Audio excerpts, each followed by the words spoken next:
Listening effort is an important part of daily life for people who use cochlear implants, and this talk is aimed at helping us understand some important aspects of that effort. Here we're going to talk about the ways that listening effort affects someone's life in ways that might not be intuitive, and we'll talk about the ways that effort is measured in the lab, but also emphasize the ways that effort is difficult to detect or ways that it might be invisible. One of the main takeaways here is to recognize how effort is not the same as a person's speech intelligibility score or their percent correct. First, let's try to learn from a previous study that measured effort in the lab. This part of the graph shows the speech intelligibility at different signal-to-noise ratios, and we're interested in the relative amount of effort exerted in these noise conditions.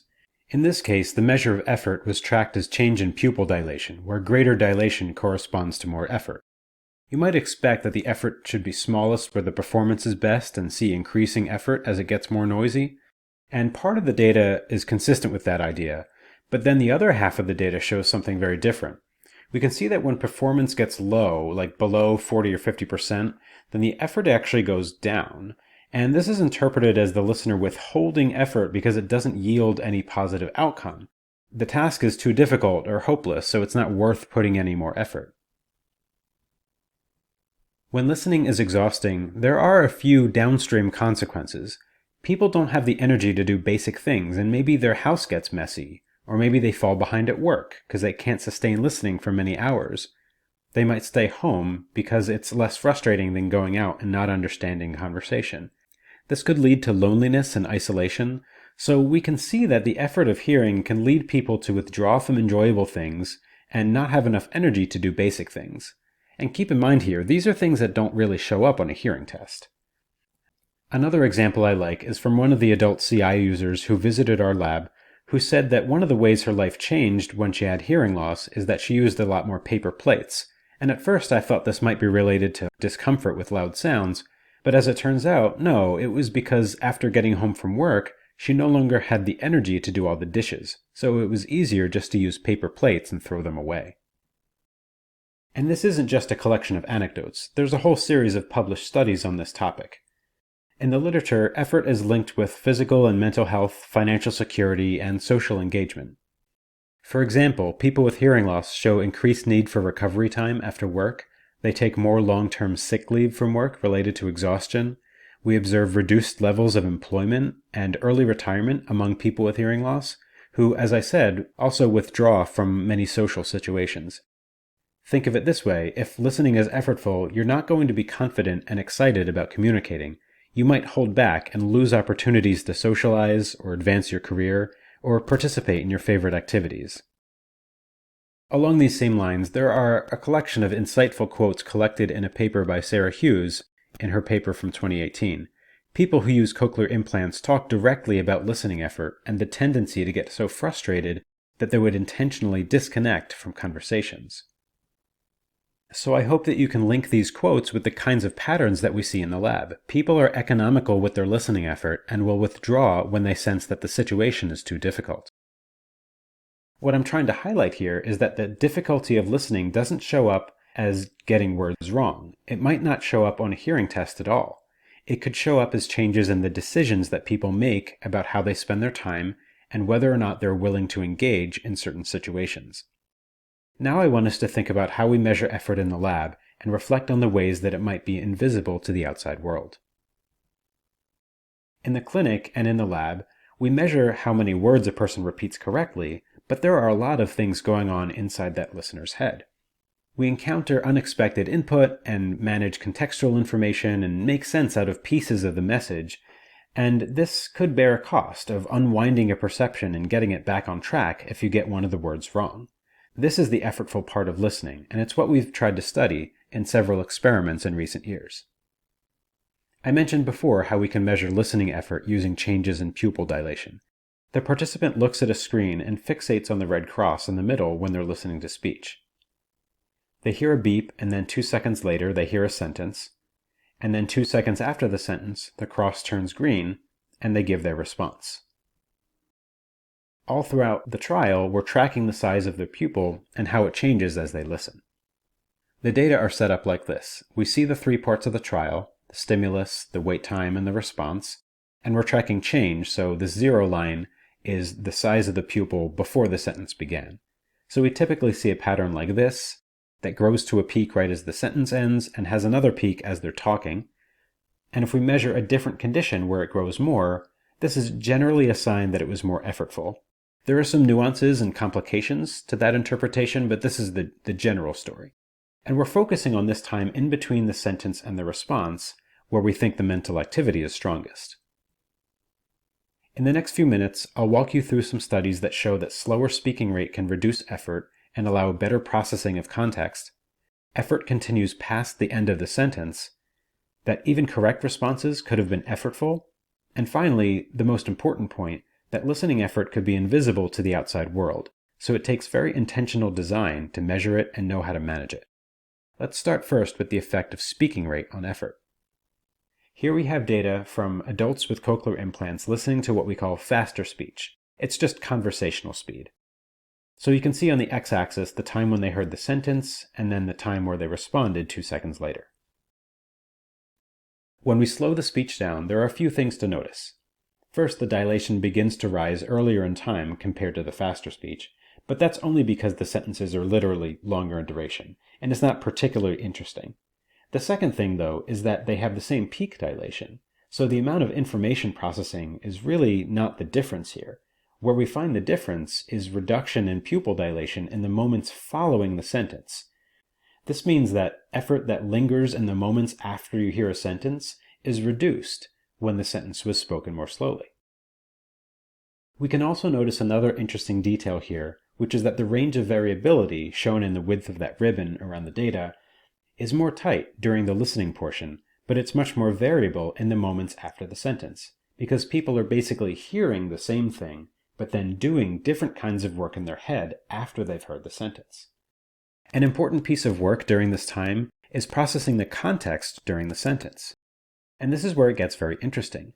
We can see here the difference in pupil responses when the sentences have context, like the dog chewed on a bone, versus a sentence without context, like they spoke about a bone. The differences between these responses shows that context reduces the effort of processing the sentence. And then when the speech is slower, that's when we see the benefit.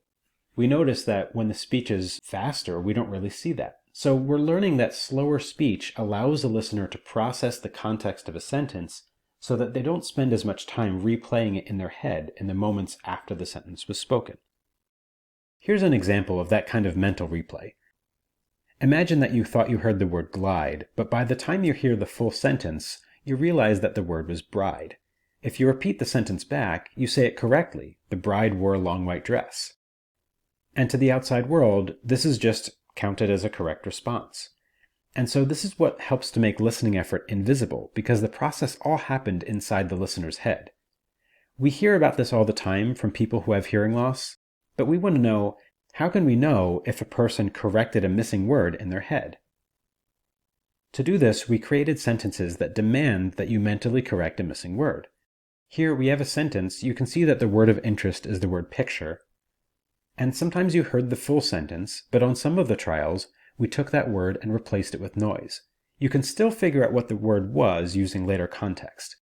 These sentences were designed so that you couldn't predict the missing word, but you could restore it retroactively. And this was intentional, to try to simulate that experience described by people who have hearing loss, especially those who use cochlear implants. And so if there's a correct word in that missing gap, we know that the listener performed this little mental correction. And now we want to figure out how effortful that is. To orient you to the data, we have our trial events here, and the gray vertical bar is the time in between the sentence and the response. We tested a group of 21 adults who have cochlear implants, and this is the pattern of responses we see when they heard the full sentence with all the words.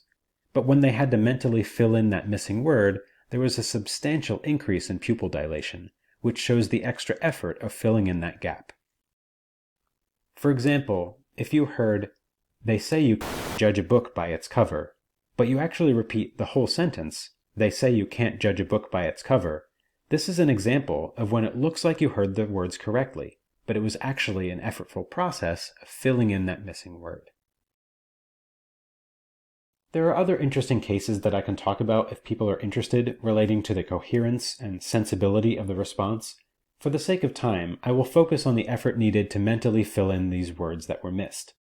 Our next question is it obvious when this happens? If you just listen to a person's voice, can you detect when they're exerting extra effort? Here's how we found the answer to that question. Remember how during the experiment there were sentences that were fully intact and sentences with a word masked out that they had to correct in their head.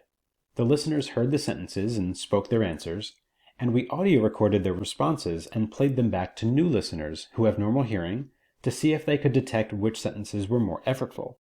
This new listener had to judge whether the first listener either heard the sentence completely or heard it with a missing word that they filled in using context, all just based on the sound of that original talker's voice.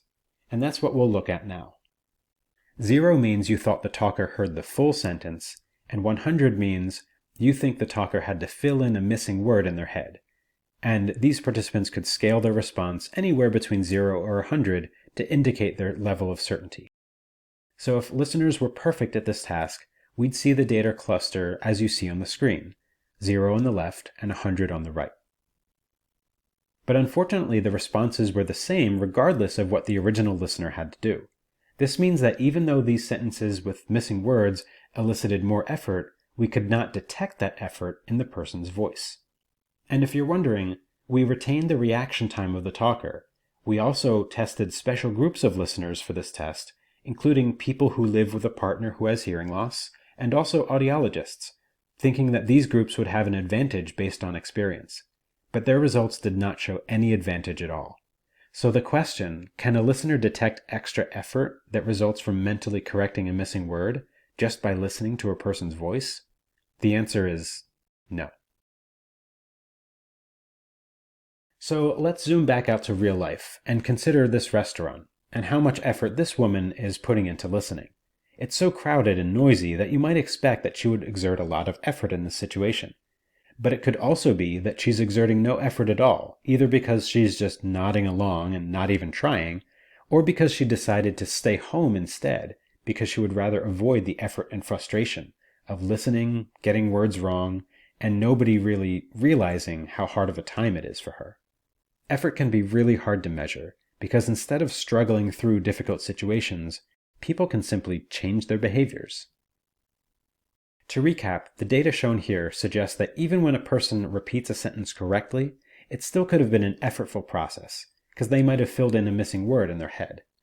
Slower speech allows a listener to process the content of the sentence so that they don't spend as much time replaying it in their head in the moments after the sentence was spoken. Effort shows up in places other than hearing tests. It has effects on a person's mental and physical health and can cause financial strain and social withdrawal and isolation. And finally, perhaps the most important point to take away, listening effort can be invisible to the outside world for multiple reasons.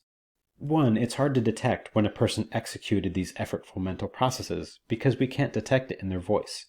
And 2, instead of struggling with difficult, effortful conversations, a person might simply choose not to participate in them, meaning that their effort is never really seen.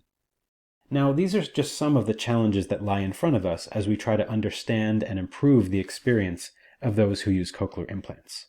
But let's think about what we can do better as clinicians. If we just ask what situations are effortful, a person might not have much to offer because they might have learned to simply avoid effortful situations. But let's think about how we could ask this differently. What situations did you once enjoy that you now avoid? What situations are you willing to participate in? How much energy do you need to socialize? What strategies do you use to understand speech when it isn't clear? What do other people not understand about living with hearing loss? These questions cause a person to reflect on how their hearing and their hearing difficulty affects their life.